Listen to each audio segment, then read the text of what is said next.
says that he has never heard of Tesla's Cybertruck, and he also didn't know that Tesla has an SUV. Joe Rogan said on this podcast with The Rock, seeing it in real life, the Cybertruck is so cool. There's something about photos. You're not physically there.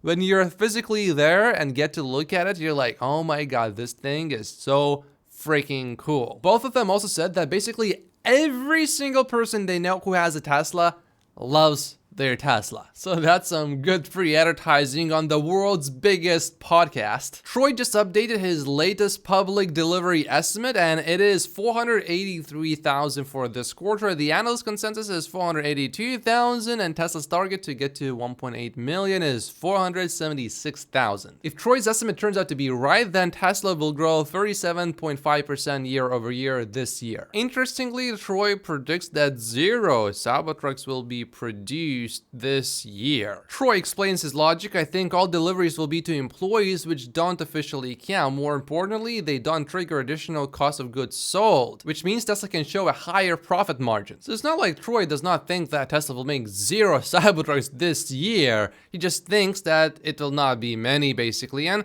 he is not really wrong to say that the first Cybertrucks will be delivered to employees. I mean, that's what happened with Model 3s. On the delivery date, basically, 30 Model 3s were delivered to Tesla employees only. Elon Musk just seriously offended some Tesla stock investors, which is likely why Tesla stock was down today. Ross Gerber, who manages well over $1 billion for many people, says, I'm getting a flood of messages from clients wanting out of Tesla and anything to do with Elon Musk, many saying they are selling their cars as well. What is he doing to the Tesla brand? Sadly, this is a win for Rivian. I will be replacing my Tesla Model Y for a Rivian next year, and I am sure the rest of LA will as well. Gary says Elon has to stop the anti-Semitic remarks before he damages the Tesla brand. 2 of my Jewish clients reached out to me this morning to express their outrage over his Twitter comments last night. I want to believe the CEO's attitudes and Tesla brand equity are not linked, but my common sense tells me otherwise. This is happening because of this post from Elon. Yahoo said the actual truth. And here's that post. Jewish communities have been pushing the exact kind of dialectical hatred against whites that they claim to want people to stop using against them. I'm deeply disinterested about